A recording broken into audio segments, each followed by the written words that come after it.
Hi there. Yep, my husband got me a bathroom scale for Christmas. Woohoo! Every girl's dream, right? It did make for such a fun Christmas opening that gift in front of our adult children. They gave my husband such a hard time. They just thought it was the worst gift ever. No, I didn't ask for it, and I'll explain why he gave it to me. I've been using the scale for a couple of months now, and I've had some real surprises with it. Mostly good. In fact, I think the scale is going to be really transformative for helping me with my fitness goals. There's been a couple disappointments, and so I thought I would share my experience with the scale in case you were interested and you thought maybe a scale like this might help you with your goals and issues with your health. This video is not sponsored. In fact, it's my first YouTube video ever. You can probably tell. I just wanted to pay back the YouTube community for all the great DIY, product reviews, you name it. We have just benefited so much from the content that you all have posted that I wanted to pay back in some small way my contribution. And when I ran across the scale, I thought, wow, I think other people are going to be really interested in this. Okay, so why did my husband give me a bathroom scale for Christmas? We retired when we were 56 years old, and we're currently 58 years old. And as soon as we retired, we entered a really stressful period of transition in our lives. We became empty nesters. And we decided to sell our family home. So we kicked off a process of decluttering and renovations and maintenance items. And we did sell our home, which is an absolutely insane, crazy process. And we immediately then downsized to a condominium that needed a lot of work. And so we started a 6-7 month renovation to that. So the whole time we were doing that, we were talking about how anxious we were to get out of this phase 1 and phase 2 of our lives and start a new phase 3 chapter where we were focused on our health. We wanted to get back in the gym and start eating right because we weren't eating the best during that period. And we both have a goal to lose weight. I specifically want to lose 20 pounds of fat. But I don't want to lose even an ounce of muscle if I can help it. And I really would like to put on muscle, especially in my upper body, and improve my upper body strength, because I know I can tell I've lost some upper body strength over the years. And so I think that's what was really on my husband's mind at Christmas time when he bought the scale. He knew that I love numbers. I love tracking numbers. I love when I have a goal, I use numbers to help me track my progress and stay motivated. And so that was what he was thinking of when he bought the scale. Okay, to sort of help with explaining the surprises that I had with the new scale, I'd like to just mention what we had before. And this might be something that you have in your house right now. We have a really good digital scale. It's a Nokia Body Plus. We bought it in about 2017. I think we paid $80 to $100 for it at the time. So it was a very good scale at the time. And you step on it and it does bioimpedance measurements, sending a very small current up 1 foot, through the leg, through the lower torso, and down to the other foot. And it's able to then estimate your percentage body fat and therefore your percentage muscle, your water mass, and your bone mass. And that's what I've been using for the last, what would that be, 8 years? And so really this is more of a comparison of the Withings Body Scan system to the old scale. Now, the new scale that my husband got is a Withings Body Scan scale. It's really what they like to call a connected health station. And it has the handle that you pull up and you hold in your hands. It's got electrodes in both hands and in the feet. And it's able to actually take measurements of body composition in the arms, the torso and in the legs. And it costs it's significantly more expensive at $400. So he really went all out on this and paid $400 for it. It's supposed to be even more precise than the old scale, coming in at about 0.1 pounds of precision compared to the 0.2, 0.3 pounds I think that we saw on the old scale. And so it's a really nice scale.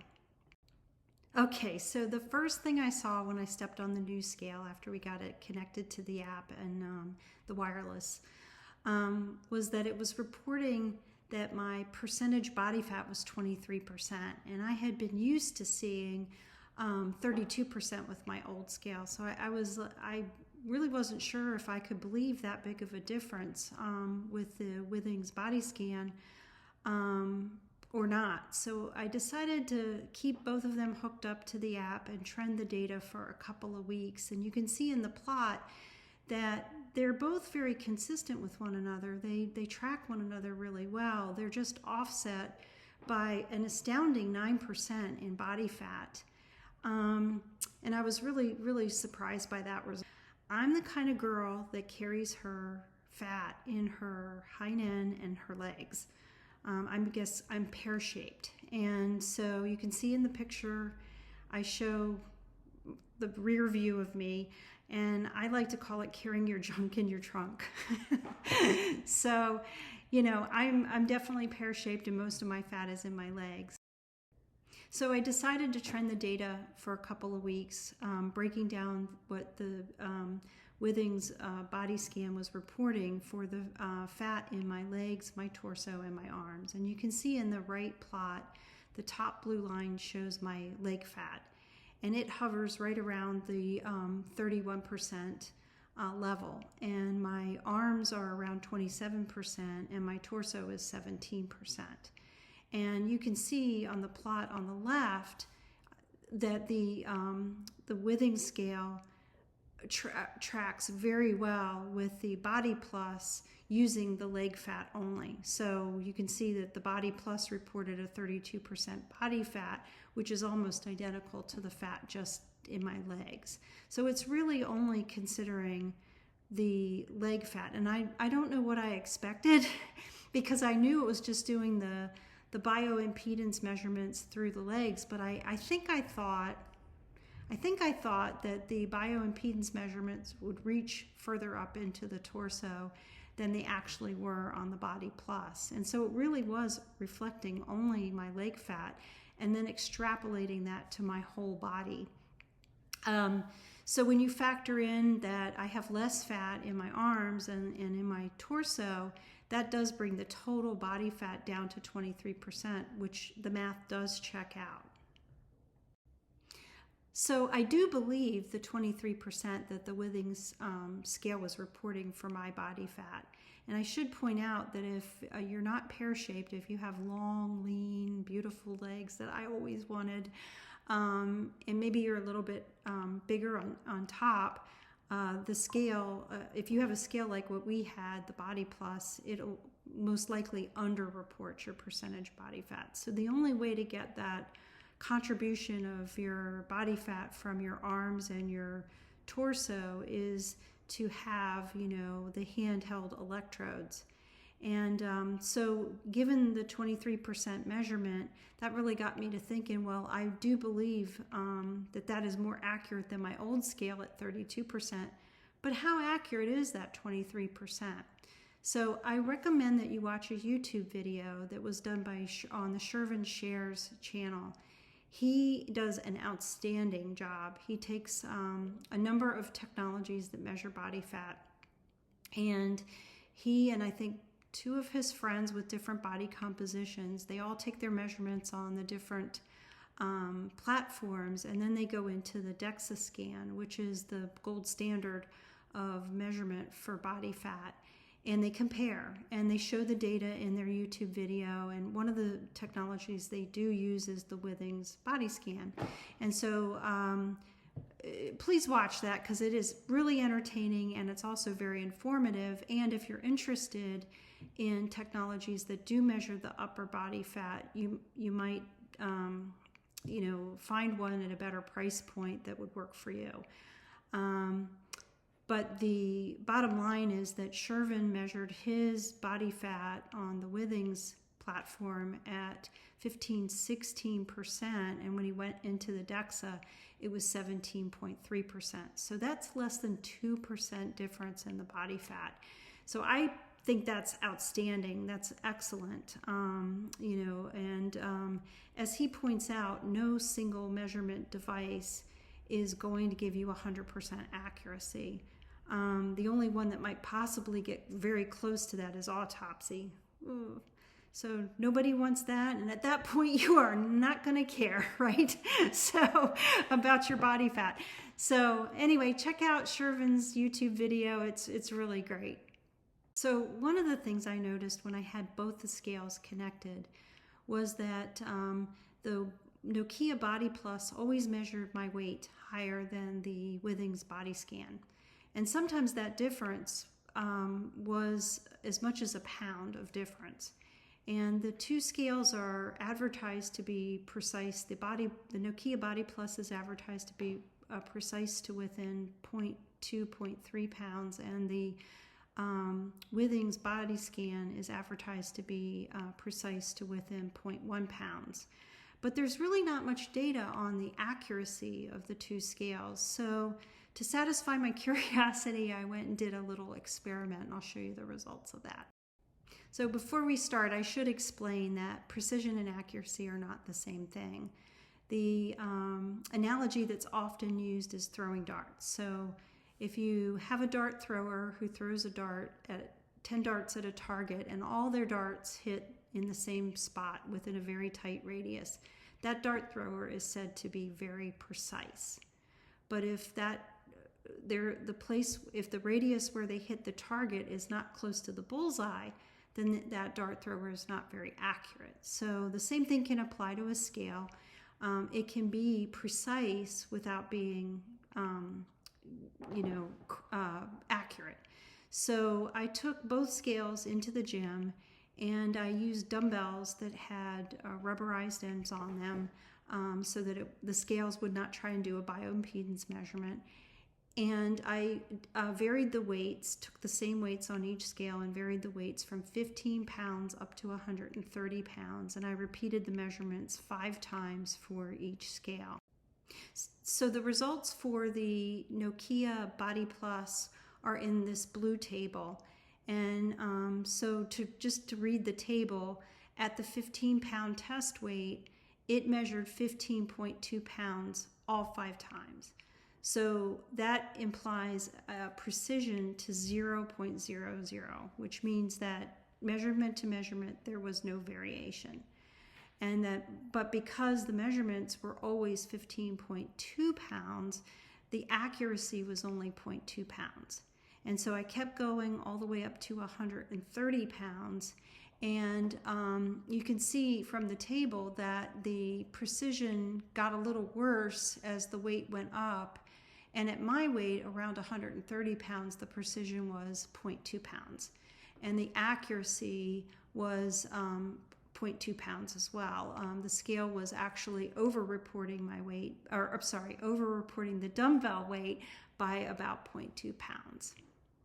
Results for the Withings Body Scan scale are in the purple table. So again, the same thing. I took the same dumbbells I used on the Nokia scale and I applied them to the Withings scale and I repeated the measurements 5 times.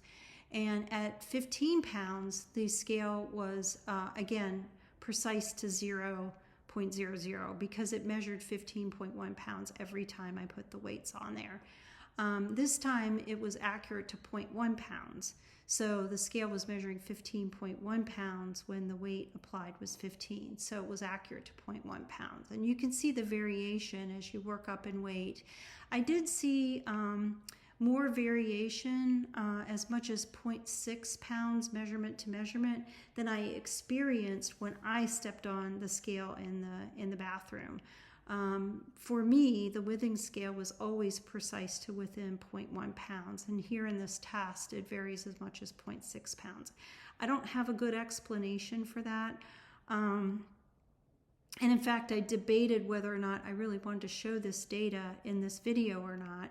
However, the accuracy actually really is consistent with the experience I had when I was stepping on the scale. So as far as the accuracy goes, at my weight, at 130 pounds, the scale would underreport the dumbbell weight by 0.7 pounds.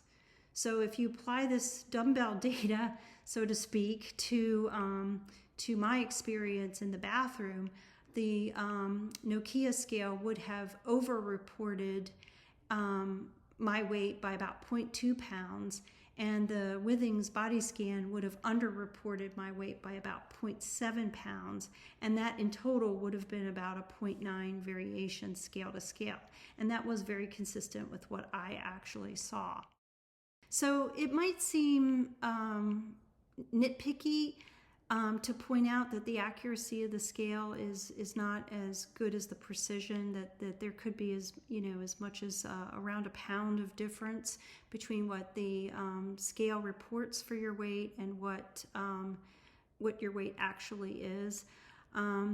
But because the body composition, the pieces all add up to the total weight, it is important to have a sense of how off that measurement of weight can be.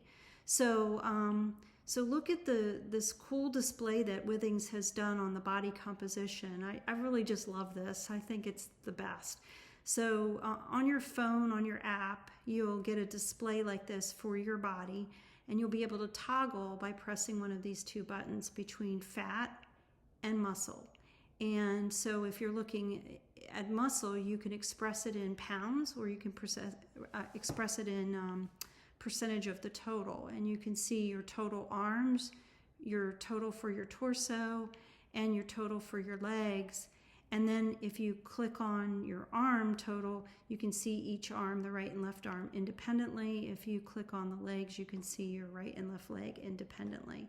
And so the first thing I did when I opened up this app was I added up the muscle mass for all the body parts, plus the fat mass for all the body parts, plus the bone, and it does in fact add up to the total weight.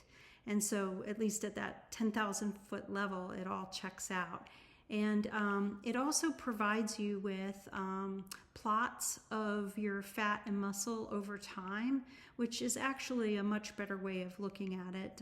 All those little errors in the accuracy or in the precision, plus the errors, the differences in the body composition on a day-by-day basis aren't really as important as how you're trending over time. So to summarize, I think it's fair to say, even though my dumbbell measurements didn't show it, I do believe the precision of the Withings Body Scan is 0.1 pounds. The accuracy, I'm going to say I saw as much as 1.3 pounds of underreporting of the weight. At my weight, it underreports by about 0.7 pounds. And so the fat accuracy based on Shervin's measurements, it also underreports your percentage body fat by about 2%. So if it's underreporting your percentage of body fat by 2%, then it's going to overreport your muscle mass by about 2% as well. But this is still a drastic improvement in understanding your percentage body fat. So you remember the old style scale with just the foot measurements gave me a 7 to 9% over-reporting of my body fat, and so the Withings scale is a quantum leap forward in terms of accuracy on your percentage body fat. So with all of the fluctuations that we have in our weight day to day, the plots are really also the thing that I pay most attention to. And the app is just great for giving you all of that breakdown and the total graphical representation over time. Okay, so now this is super exciting because we're going to talk about the features, the cardiovascular and other health features that the old style scales didn't give you, and that are enabled by the 4-point electrodes that you get with the handheld connected workstation. So the first cardiovascular health feature that the body scan is able to measure is a 6-lead electrocardiogram. So the body scan is able to take electrical impulse measurements and plot those in 6 different directions of your heart. How cool is that? And it records it over 30 seconds and stores it in the app. So you'll be able to take that to your cardiologist and have them review your results for various times a day, various conditions on how you feel, or if there are abnormal results reported by the Withings scan, you can show your cardiologist that as well. The app will be inconclusive if your heart rate is below 50 beats per minute, it's above 50 beats per minute, or if there is an arrhythmia other than atrial fibrillation. It can flag atrial fibrillation, but if there is an arrhythmia that is not that, signaling the presence of a bundle branch block, then it will be inconclusive and will not record, I believe it will not record the results in that case. And of course it will be inconclusive if you're not still, if you're not able to be still while you're standing on the scale. So I receive inconclusive measurements quite a lot. In fact, I think it's about half the time. And typically it's flagged as inconclusive because my heart rate is too high. I have this really bad habit that I've had for years where I jump out of bed in the morning, I use the bathroom, and then I step on the scale and I take the measurements. So I absolutely believe that my heart rate is high at that point. In fact, I've correlated what the Withings scan reports for my heart rate on those days with the Fitbit, and they both agree that is the reason why the ECG is inconclusive. But I also like this feature because I have a low thyroid, and that puts me at risk of AFib. So I really am excited that that the scale can actually monitor for atrial fibrillation and report that result. I have not gotten a flag of AFib yet. I have gotten a couple of other readings signaling, an a bundle branch block type thing where it doesn't record the result. So I am going to go see a cardiologist, and I would never ever rely on a bathroom scale, no matter how sophisticated it is, to diagnose or be comfortable with the condition of my heart. And Withings is very clear about this too. So take care of yourself. Go see a cardiologist if you feel that you need to, but the scale really does provide you with a lot of data that you can share with your doctor. So one of the features that I was really most excited about was, and I didn't even know existed, was this Vascular Age report that the Withings scan does. So the way that works is that it takes what's called a pulse wave velocity measurement. It's the time delay between blood is ejected from your heart and the pulse wave is received at your feet. And that time difference is indicative of arterial stiffness. The faster the blood flows, the pulses received in the feet from the heart, the stiffer the arteries. And so that's really exciting that you would be able to get an assessment of how stiff your arteries are. And this particularly I'm interested in because I have a family history of arterial sclerosis. And so I'm really interested I was really interested in where I stood on this. So the app states that it has a database of 80 million measurements from Withings users, and it's able to group them by chronological age and then assign a qualifier to the pulse wave velocity measurement to say whether it's indicative of supernormal or slow aging of the arteries, average or normal aging of the arteries, or early vascular age, which is not optimal. And so I was really worried that I was going to be in that early vascular age category, and I'll show you my results in a second. How the app takes your pulse wave velocity measurement, though, and actually assigns a vascular age independent of your chronological age isn't very clear, and I'll show you an issue with that on the next slide. So my results are in this panel on the right. It's right out of the app. In the first couple months I was using it, you can see how my vascular age, how Withings assigned my vascular age, and how it varied on a day-by-day basis. That sort of indicated to me, wow, this is very precise. And it was really exciting to me because it was reporting that my vascular age was 56 and my chronological age is 58. So I was like, whew, I'm a couple years younger than my chronological age.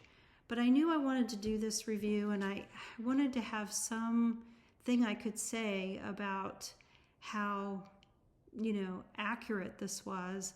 And so I decided to run a little experiment. So what does it mean to assign a vascular age to your individual pulse wave velocity measurement from a database of Withings users? I was wondering, are the Withings users healthy? What's the state of their health? And so I decided, well, let me see how I compare to maybe not other 58-year-olds, but how do I compare to, say, someone that's 15 years younger than I am? So I lowered my age in the app by 15 years, so from 58 down to 43 years old. And I expected that the app would keep my vascular age at 56, and that it would then change the qualifier of my pulse width velocity to either stay in the normal range, or it would now be suboptimal or not optimal. And it didn't do that. It actually, the app dropped my age from 56 to 43 and still said I was normal. And I was like, that confused me that it would change the vascular age assignment.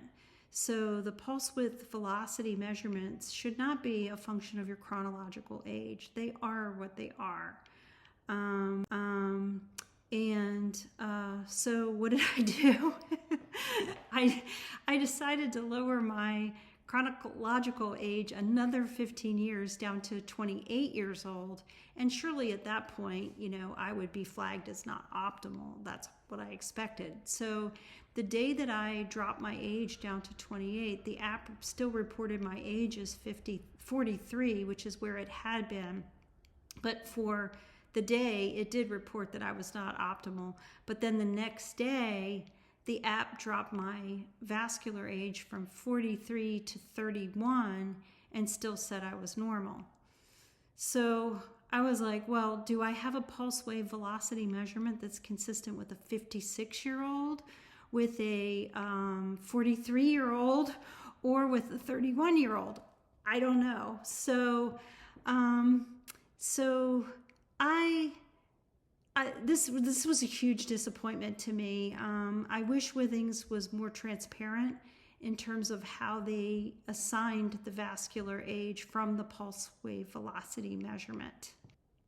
And I would further say that if the database isn't robust enough yet to assign a pulse wave velocity measurement to a particular age, say at a 50th percentile or something like that, then in my humble opinion, they should just show the pulse wave velocity raw. And I think that's what they do with the EU users. The app indicates that for EU users, they actually get the pulse wave velocity. You can see that in this panel here. This is straight out of the app. And it shows the day-to-day variation in the measurement of the pulse wave velocity. And when the velocity gets up above a certain threshold, it flags it as yellow. And so while you may not have a sense by looking at that how you compare to other Withings users or the general population as a whole, you'll at least know whether you're trending up or down. But the good news in all of this is that I didn't even know pulse wave velocity measurements could be done. I had no idea that this technology existed. And so now I've learned something new. I'm really excited about it. And when I see my cardiologist, I'm going to ask if I can get an assessment of my arterial stiffness. And maybe they'll be able to shed some light on how I'm doing relative to a broader population. In the meantime, I am kind of hoping that Withings will address this issue. I have a sense that it's really just maybe a bug in the assignment of the vascular age, and that they'll be able to fix that, or at least provide the pulse wave velocity measurements directly. So it's a good thing. I learned something. Okay, this next one was really interesting. So the scale does what it calls an electrodermal activity measurement and assigns you electrodermal activity score. So what it does is when you stand on it with your bare feet, it stimulates the nerves that surround the sweat glands in the soles of your feet, and then it assesses the response of your sweat glands. And so this is supposed to be a marker of a way to assess neuropathy, and also a marker of the effect of emotions on your body, is what the app says. And when I read that, I thought, not to be skeptical, but I thought it was a bit ethereal that a scale could assess the effect of emotions on my body. But I didn't pay too much attention to it, but I did watch my score, and the app assigns you a score between 0 and 100. The higher the score, the better. So normal is above 50 and low is below 50. And the app does state that you can improve your score with hydration, proper eating, and exercise. Okay, so I said I was a skeptic. But I did watch the score for the first couple months that I was paying attention to this. And the only data that I can offer is that my score was hovering in the, around 50, really, around 50, the low 50s, 55, 56 in the first couple months that I used it. And I didn't think too much about it. And then we had our last inspection on the condo in January. And then in February, my husband and I really started hitting the gym every day and doing, pretty strenuous workouts. We were eating better, we were hydrating more. And my score in February went up to 75. That's a 50% increase in the score.